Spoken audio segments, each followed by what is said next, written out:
seni hapsetmiş, eski bir banda kaydetmiş. Yüzlerce binlerce insan aman Allah hep bu şarkıyı söylemiş. İstanbul seni kaybetmiş, ilaçlayıp berbat etmiş. Davul gibi gerilen derini aman Allah kim bilir kimler inletmiş.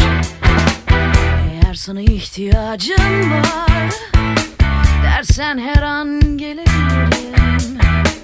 Kendinden bir vazgeçersen eğer gerçekten sevebilirim. Aşkımı gördüğün zaman yenilmiş olman fark etmez. Kendini sevmezsen eğer kimse gerçekten affetmez.